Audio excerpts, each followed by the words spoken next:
I'd like to thank the organizers very much for inviting me to this really exciting workshop, which I've learned a lot already. I'm looking forward to the rest. So I'm going to talk about interacting particle systems on sparse random graphs.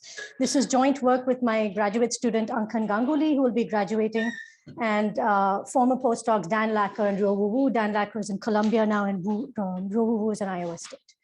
Okay, so I'm going to start with the model. And please interrupt me at any time. I don't need to get through everything. I just want to convey what I can in the time that I'm given. Okay, so I'm going to look at really networks of interacting stochastic processes. So I won't be looking at ZD, in fact, so I will be looking at a general graph. And with a vertex set V and edge set E, and my particle systems will have a countable state space, but all of this makes sense even just for two states. So you can think of that case. And each node V will take, particles, has a particle which takes values in the state space S, and it'll depend, its evolution will depend on its own state and that of its neighboring particles. So really any finite range process can be modeled in this way because you put the graph accordingly. Okay, and then I'm going to focus on interacting pure jump processes. And this is about interacting particle systems, but we also have corresponding results for interacting diffusions. So if anybody is interested, please ask me. Okay, so we start with a finite connected graph, countable state space S. The configuration space is S to the V. And you have, for simplicity, I'm going to talk about single flip dynamics. So without exchanges, but I'll talk at the end about how you can add that. Okay, so the associated particle transition jump set is some subset of possible transitions that each particle can take. And this, you don't have to worry too much about this probability mass function. If it's finite, you just think it's uniform. So it's not really too important. And I'm going to assume finite jumps for all that I write so that I don't have to write it in a technical way. Okay, so each particle jumps at a rate that depends on the configuration and time of all other particles. But since, how do I capture this fact that it just depends locally? So I'm going to say that this, so my pointer isn't working. Okay, so it depends on locally by it only depends on the structure of the graph in a one neighborhood. That's all it's saying. And so it depends in it in a sort of isomorphic way, so it depends in a symmetric way. So it might seem this is a complicated way of saying it's just homogeneous and symmetric, but the reason we use this is because in the more general formulation, you can also allow marks that give you random environments on the graph, in which case you still allow the same notion of being sort of locally isomorphic on the graph. So, okay, but basically it's just symmetric with respect to the neighbors and it doesn't depend on the vertex. Okay. Okay. And so, for example, if you just want to think of it as a jump Markov process with some generator, so you just have this structure and the associated IPS will take values in the particles will take values in the space of Cadillac functions taking values in S. Okay, but so an illustrative example is the contact process, which takes values in 0, 1. Healthy particles can only be infected by neighbors. So 1 is infected, 0 is healthy. Unfortunately, topical process. But so XG is a Feller process, as we know, and the rates are just given by this. So you see that V bar denotes the closure of V. So it's just this local neighborhood of the process. And what if you're already infected, then the rate at which you flip is just 0. And it is 1, some just unit rate, which you normalize to 1.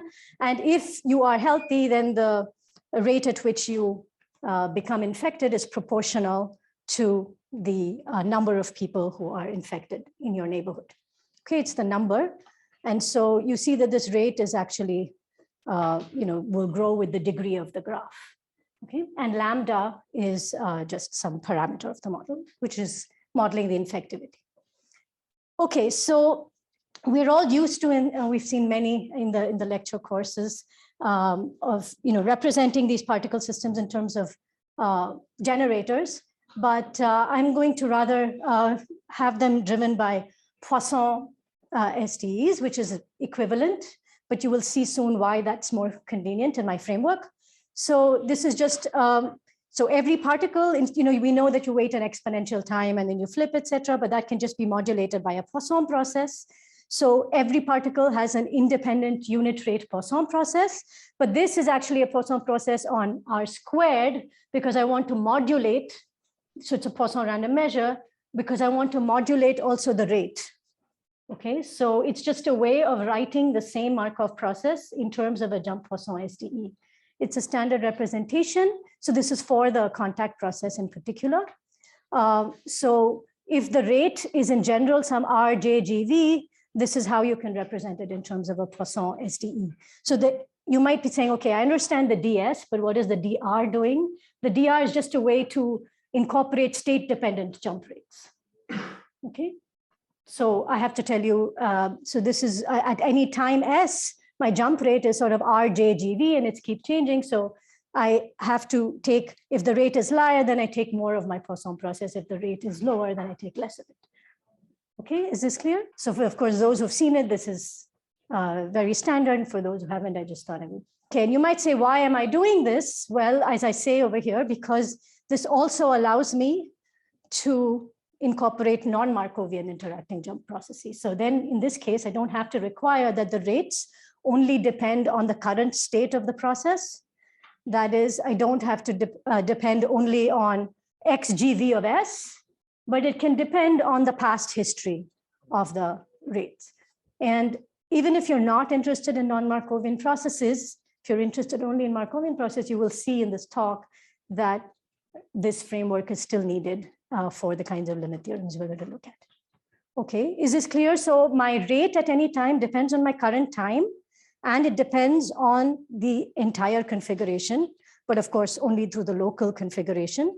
But when I say local configuration, I mean the entire paths, but in a predictable way. So that means it just depends on the histories of my neighbors and possibly the history of myself. Yeah. So for instance, even if you have the contact process with a general recovery time, not exponential, you could model it in this way. Okay, any questions? Okay, and then the rate would be related to the hazard rate function of your general distribution.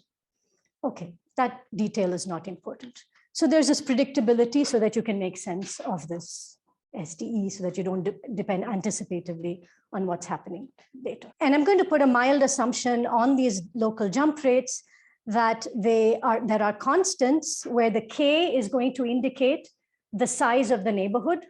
Remember, because my whole process is determined by these local jump rates, which depend on the local graph structure at a point. So I'm always thinking of rooted graphs where the root is at this V. So I have a root and then, sort of all the neighborhood. And so I only care about the size of the neighborhood. And so there are some constants that depend on the size of the neighborhood. And you can think that they're growing with K. And all I need is that this is bounded. Okay, and if you see in many other models that are assumed, for instance, in diffusions, etc., you usually in symmetric interactions, you don't allow growth. You sort of have it depending on the neighborhood, inversely proportional to the degree. So here we're not going to ask that, and that's going to make things harder. And you cannot ask that because the contact process doesn't satisfy this kind of inverse. So you have to allow this grade in contact process. I believe it is linear growth, but you can allow other growths in terms of the constants. When I say linear growth, in the terms of the constants dependence on K, the size of the neighborhood. Yeah, so in particular, I want to emphasize the point that the jump rates can be unbounded on an infinite graph that does not have bounded maximal degree. So of course, there's no problem on a lattice, no problem on a regular graph, but on other kinds of graphs, you could get unbounded rates. Okay, so, and I said this is typical, this growth is typical for most IPS of interest, and it's less stringent than the usual kind of Lipschitz conditions that are put on diffusions or even other jump processes. Okay, so that was just a sort of very standard model, except I allow a little bit of non-Markovianity. So what are the key questions? So the question is that if you're given a sequence of graphs whose vertex size is going to infinity, I want to understand the limiting dynamics of a fixed or typical particle. And I say typical here because I'm saying that we look the same everywhere, but I will make that precise shortly. And the empirical measure of the particles. Okay, at this point, I've said at time t, you can also think of the empirical measure on trajectories. Okay, so that's the question of interest. And so what is really, really well understood and well studied is what is called the mean field case, which I'm sure many of you are very familiar with, when Gn is a complete graph on n vertices. Okay, so we're in the mean field or McKean-Vlasov setting. So let me just do a quick recap of what are classical mean field results. So again here, so I'm just taking a Markov jump process to keep things simple. So you have a Markov jump process where V bar, remember, is the closure. So your rate function just depends on the closure of V. And on the complete, you have all these homogeneous dynamics. So for the closure of V is the same, right? For every vertex on the complete graph, it's just the complete graph. It's the full graph itself. So these rates are all the same for every V. And I'm assuming, like I said, symmetric dependence on its neighbors. And so I can just write this mu n of x as just, 1 over n, just the empirical measure of all the particles, right? Okay, it's a global empirical measure. Now, because of this symmetric dependence, it will be convenient for me to write this r bar kn in terms of, so I want to say, how does it depend on all the other neighbors, right? And since I'm saying it's symmetric, so I can think of it as a function of the empirical measure, right? Because it's exchangeable and symmetric. So I'm just, for convenience, separating out its dependence on itself and then on the others through the empirical measure, which could also include yourself, but that doesn't matter. Okay, so this r hat, of course, now is a function on S cross probability measures on S to R, to non-negative rates, right? And then you can ask what topology, you can put Wasserstein, or you can put your weak topology, whatever you want. That's not, because I'm just going to give you an idea of what the results are, not the precise, most general results for mean field. Okay, so then you can rewrite the generator of the Markov process of the n particle system in this way. So you have this r hat, which is a function of the state, and the empirical measure, which is of course just a function of x anyway, right? And then you have these jumps, these transitions. And now, as I said, because you are depending only on through the other particles only on the empirical measure, you have exactly this 1 over n dependence on any other particle, right? So your rates depend only sort of order 1 over n on any other particle. And so you expect that influence to vanish as n goes to infinity. And of course, this is called, so you expect that there should be some asymptotic independence. So of course, if these were actually independent, then the strong law would tell you that you would converge to something deterministic, which is just the expectation of this delta mass, which is nothing but the law of the process at that time, right? But here we don't have, it's not obviously IID to start with. Even if you start with IID conditions, you do interact, but the interaction is weak such that when you send n to infinity, it's asymptotically independent. That's a feature called propagation of chaos. And so you get mu bar t is deterministic.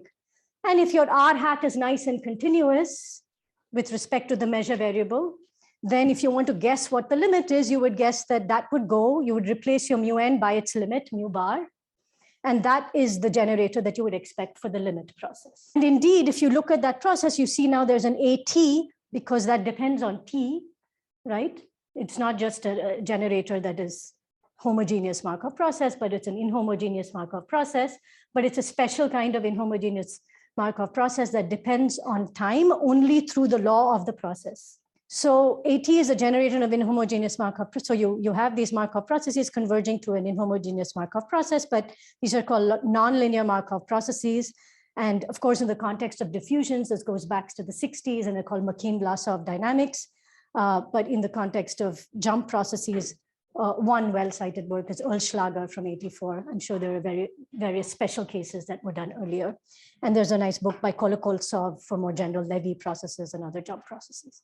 So this is very standard. I haven't said anything new so far, but just reminding us of what is well known, that when you ask this question, when Gn is a complete graph, then you really know what the limiting typical dynamics. And note that if you've never seen this before, then this is actually a remarkable dimension reduction, right? Because if you have a large n system and in order to get a marginal, you need to understand the dynamics of the full system. But here you can autonomously describe the limiting and marginal by just looking at this dynamics, which mu bar can be shown to satisfy a nonlinear PDE because it's the forward Kolmogorov equation associated, ODE in this case, nonlinear ODE, which is just the forward Kolmogorov equation for this non-inhomogeneous Markov process, right? And it's not linear because the rates itself depend on mu bar.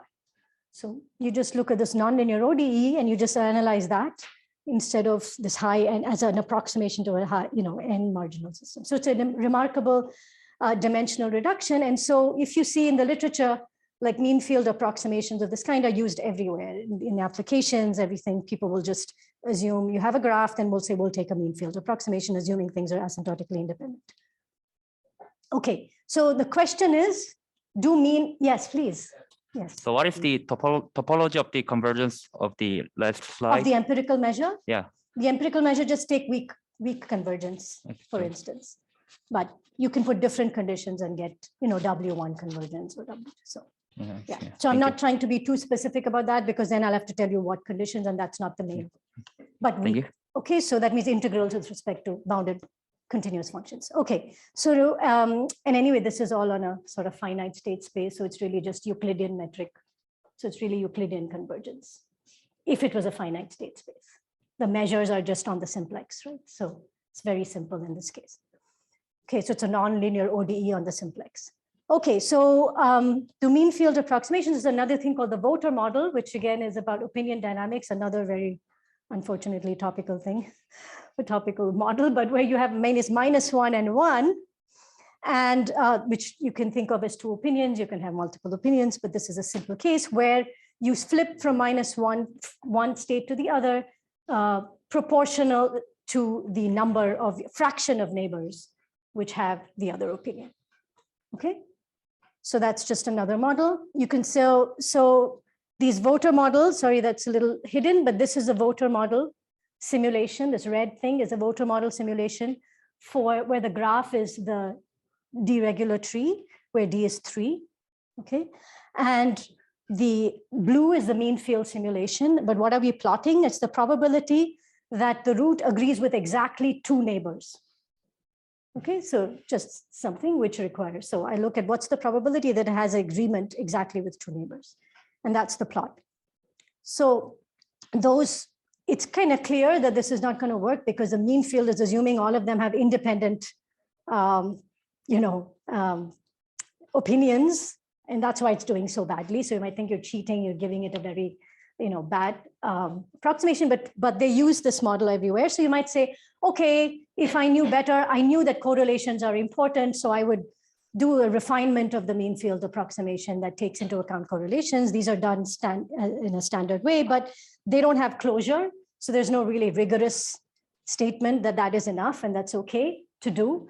But we anyway ran what is called a pairwise approximation where you run these correlations and you can write down the equations, and it doesn't do that much better, taking into account correlations. So just to tell you that, we're not just saying, okay, mean field in a place where it's expected to fail, but and the point is then you can say, oh, maybe you need to take triple correlations, etc. But then the question is, how do you know when to stop? How do you know when you're good? So, okay. So this was intriguing. And so we wanted to see, can we go beyond mean field approximations? And so the idea is our focus is on sparse graph sequences. So although I talked about complete graph, if you have dense graph, by that I mean when you have, let's say, a sequence of graphs where the minimum degree of any vertex is going to infinity. Sometimes you need a little bit of an additional condition. Then the same thing will hold, right? Because you are being, if you have symmetric dependence, your influence is inversely proportional to the degree. And if the degree is going to infinity, you will still get asymptotic independence. Once you have asymptotic independence, you have an empirical measure that is deterministic. Once you have a deterministic empirical measure, you have the same mean field approximation that holds, even in the dense case. So that's why I'm not looking at them. There are interesting questions there, and there's been a lot of nice work there, but the thing is really to go beyond mean field approximations where you really don't expect them to hold true. So for instance, this is an Erdős-Renyi graph where you have n vertices, n here is 15, with an edge between 2 vertices equally IID with some probability P between 0 and 1. P over N for sparse. Okay, so I'm going to focus on the sparse regime. And the basic questions that I said, in the sparse regime, you can no longer just say, let me take the number of vertices to infinity. Okay, because the topology is going to matter. So you're going to have to say, what sequences can I take to infinity? You can't just say I take the number of vertices to infinity, because I cannot take a tree for D2 and then for the dimension 2 and a square at lattice at 3 and some hexagonal at 5. That's not going to. Okay, so you have to ask what sparse sequences of graphs, and then when does the global empirical measure have a limit, and do the same things hold as in the mean field case. Will you have a deterministic limit? If you have a deterministic limit, will it be equal to the law?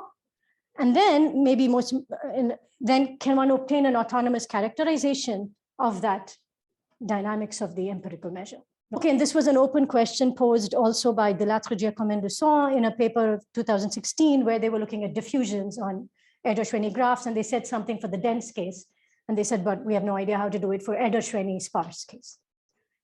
Okay, so one thing that we have, I think, which was mentioned yesterday, is sort of local weak convergence of graphs, which tells you what is the local topology. So that's sort of a principled way to think of convergence of sparse graphs. This was introduced by Benjamini and Schramm in 2001, and there are many nice expositions, including by Bogdanov and Aldous and Steele, etc. So this is very simple. It just says that a sequence of graphs converge to another one if for every finite neighborhood of G, there's a large enough n so that the same finite neighborhood of Gn is isomorphic to this. Okay, so it's just preserving local structure, local convergence. Okay, so of course a cycle graph will converge, and it's always with rooted. Since I said finite neighborhood, that means there's a root, right? And neighborhood of A, that root could be random. Okay, so here's rho is the root, and the cycle graph converges to the infinite line. Locally, it looks like a line. A line graph converges to infinite line. Line segment converges to a semi-infinite line. No surprises. The deregular tree with depth n will converge to the infinite deregular tree. Okay, this is really trivial. Maybe the first thing that's non-trivial is that if you take the uniform random regular graph, which is picked uniformly at random from all deregular graphs on n vertices, okay, that converges also to the deregular tree. And that's not obvious because, of course, you know that the random regular graph could have cycles. But the point about this local convergence is saying that the cycles are getting larger and larger as n gets large. So for any local neighborhood, it looks like a deregular tree. And then you can take the Erdős-Renyi graph that I mentioned before, which has, let's say, Pn, like take C over n, for instance, being the probability, so that it's sparse. And that converges to a Galton-Watson tree with Poisson offspring distribution. Okay, so, and then you can do preferential attachment graphs. You can look at a lot of other things. And the point is that local limits of many graphs, of random graphs, are also trees. Okay, that's the main point I wanted to make for all of this. Of course, not lattices, and lattices also, finite lattices will go. So other than lattices, many random graphs, sparse random graphs will converge to trees. Okay. And now I talked about convergence of the graphs themselves, but we know when we have dynamics, we also have initial conditions, right? And you can't just, you have to have some principled convergence of the initial conditions as well. So of course, if it's IID, you don't have to worry. It's the same distribution for all n. But if you want to allow some change, then you have to look at marked graphs. So you look at marked graphs, and then you say Gn xn converges locally to Gx. If there's an isomorphism of the graphs, right, such that Gn is, of course, converging locally to G, there's an isomorphism that brings the corresponding marks close enough to each other. Okay, that's all it's saying. It's a very natural form of convergence. Okay, so in the limit, when you, after you do the isomorphism, the graphs will, the marks will converge to the limiting graph. And so then we also have a way, you have a random graph and you mark it with initial conditions. Then you have some dynamics. Then I want to see if the dynamics converges. So what do I want to ask? I want to ask whether the graph marked with the trajectories also converges. Given if you do the marked graph with initial conditions converges, does the graph marked with trajectories also converge? Okay, so the first set of results with Ankan Ganguly is that if the marked graphs with initial conditions converge locally, then so do the trajectories. Okay. Okay, so this is No, and of course, since looking at the root is a continuous root, or the root neighborhood is continuous in the local topology because it's only looking at finite neighborhoods. So it also tells you that the marginal converges to the marginal on the limit graph. Okay, that's something. Okay, so you might say, I don't see how this helps. You wanted to understand the marginal on a finite n graph. And now you're telling me I need to look at a marginal on an infinite graph, which makes it even harder to compute, right? Okay, but this tells you that there is a limit. Okay, there is a limit under very general conditions. And but it's not the main part. This is just sort of to say that, yes, okay, I have now, if I want to understand the marginals, I can look at the marginal on the infinite graph. And there was some work of Oliveira, Rice, and Stollerman, which look at particular pairwise interacting diffusions, though allowing random interactions. And then there was diffusions, we did work with Dan Lacker and Joe Wu. Okay, however, continuous time jump processes lead to a lot of new subtleties. In particular, well-posedness of GXG is not obvious because of the condition that I told you that it can be unbounded on graphs with. So for instance, if you take the unimodular Galton-Watson tree, then you could have unbounded rates even for the contact process.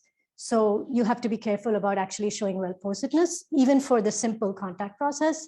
And so we had to do some, we did some general work to actually show well-posedness for such processes.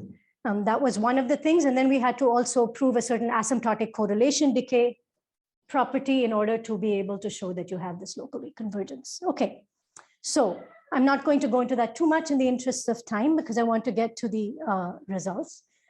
And then the question is about the empirical measure convergence. And so it turns out that if you assume a slightly stronger form of convergence of the local convergence, so here, you may start with a graph. If you start with an Erdős-Renyi graph, it's not necessarily connected, right? Whereas local convergence only talks about connected graphs convergence. But if I take any graph and I take its connected component CV at V, and I have this kind of a convergence, that is I sort of average over function of the connected components, and that converges to a limit graph, which is connected, right? Then that's called an improbability, because what's on the left is a random function, on the right is a deterministic function, and I'm saying it converges in probability.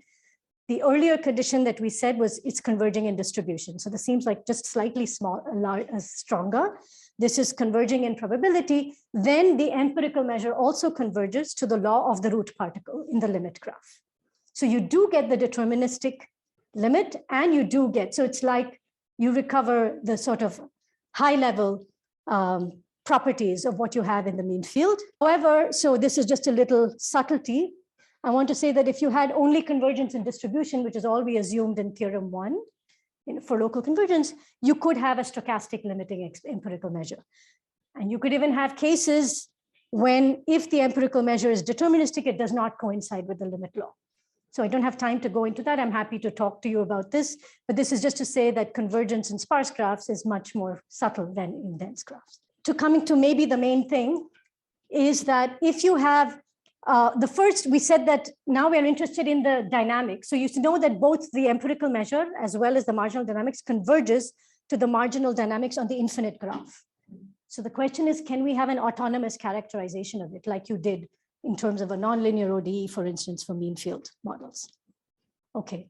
And so at least we can ask, can we do it for trees? Because many local limits are trees. So let's ask first, can we get autonomous dynamics for trees? Okay. So I'm going to go through this quite quickly, but I can go slowly later for people who want. So remember here, it turns out that you should not ask for the autonomous dynamics of just a vertex, but you should ask for the autonomous dynamics of the vertex and its neighborhood, which is still a finite thing because we're looking at sparse graphs. So that's fine. So let's just look at Z, right? The simplest tree, which is just the line. And now I want an autonomous characterization of just the dynamics of -1, 0, 1. Now the jump rates of 0 depend only on -1, 1, so that's fine. Okay, so there's nothing there, it's very easy. The problem is, of course, that the jump rates at 1 depend on 2, as well as -0, right? 0 is fine, you have access to 0, but you don't have access to 2. So the question is, what do you do about this?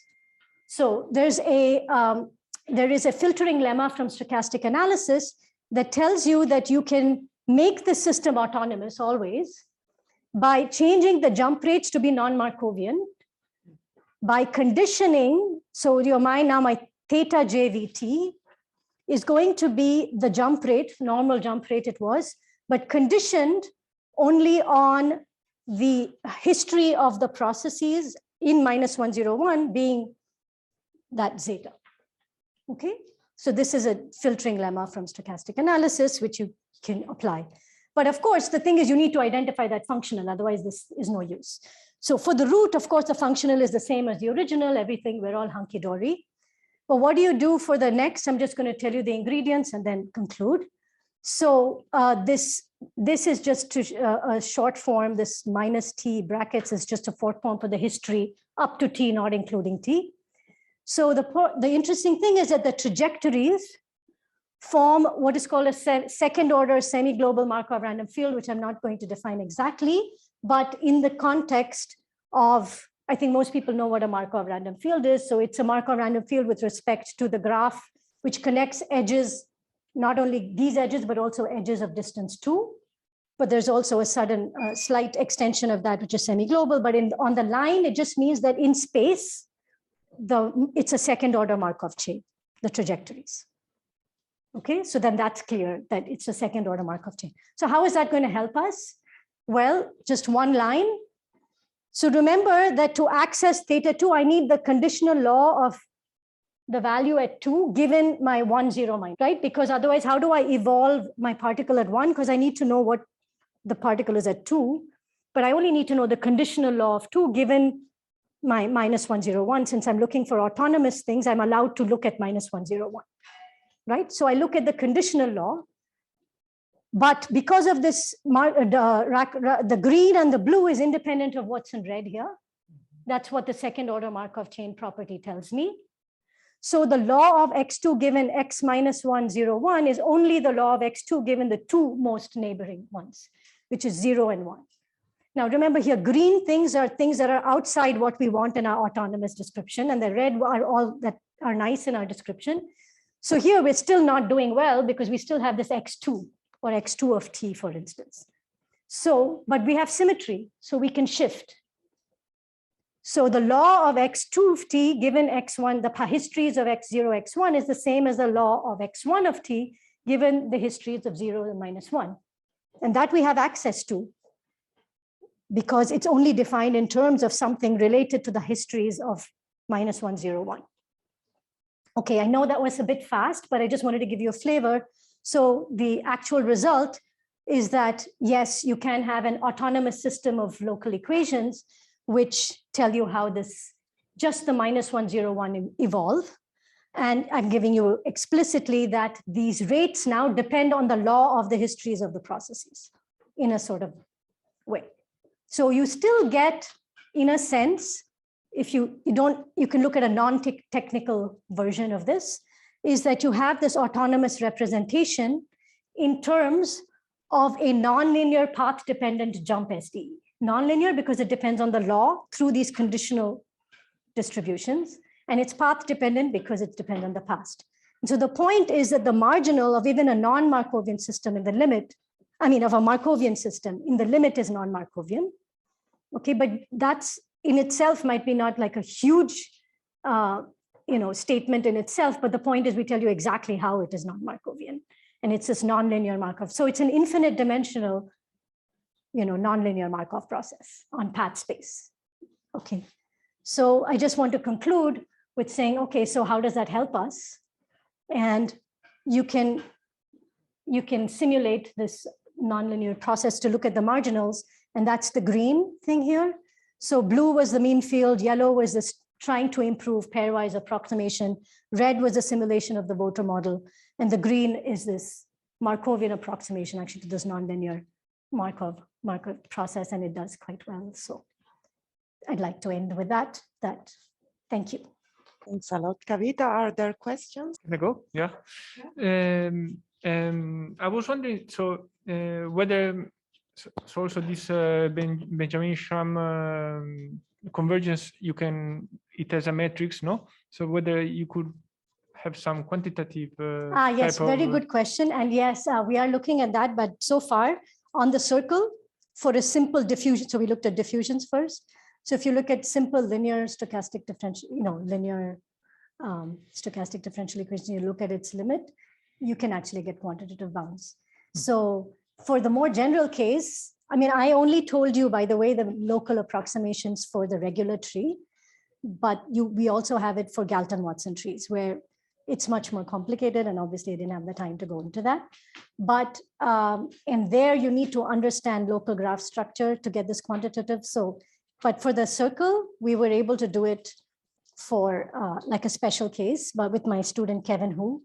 But yeah, we're working on trying to do more general. And it's the same rate as in the mean field, by the way. It's 1/n squared in that particular case. For the case of this bottle model that you present there, do you have, for instance, a simple description of this nonlinear Markov process, or it's also very complicated nonlinear? It still depends on the past. An interesting thing is, so this is in work with Ankan, that if you did have a reversible Markov process to begin with, which is not the case, of course, the Voda model, but if you did, like, for instance, Glauber dynamics for an Ising model, then if you look at stationarity, then you can look at a Markovian approximation, and that has its stationary distributions will be the same as that. So there's some nicer things that happen for reversible. For non-reversible, it is a non-Markovian. Okay. But and this is something we haven't proved. And so these, obviously you will ask, then how do you simulate this process if it's non-Markovian for large times? That's definitely a drawback, right? But and this is something we're trying to prove and understand better, is that it turns out here, this MA, for my local equations, I've said MA is actually Markovian approximation to the local equations. So that's an ad hoc approximation to the local equations at this point, but that works much better than the local equation. So we're trying to understand when that's the case, when that doesn't. For instance, the contact process if you want to understand the upper invariant measure, if you do the Markov approximation, it works well away from criticality and not so well at criticality. There you have to look at the whole non-Markov measure. So there are a plethora of questions that we haven't yet fully understood. But the answer is, the actual thing is the full nonlinear and does not reduce. But in some cases, I think that the time correlations are small enough that you can do something. Are there other questions? Maybe you answered it already, but to perform this simulation, did you truncate the history? Yeah, so that was the Markovian approximation to this. I mean, you can run it with the history. For instance, we've run it with the history in discrete models because that's easier. And so all of this results also hold for discrete probabilistic cellular automata, also diffusions. But if you run it for discrete models, then you can see it does well. And some of these Markovian approximation, like for the SIR, discrete SIR process, does quite well. But we still haven't, that's ad hoc. The rest is all rigorous. But we're still trying to understand. So that's one of the things I think I say here, ways to approximate the non-Markovian local equations. So we have a conjecture and we want to see when it works and when it doesn't, so that it can actually be used more widely. But you can still analyze this process. And so we have some work doing large deviations for these things, which could be another way to get this measure as well, which is ongoing. Okay, so let's thanks again, Kavita.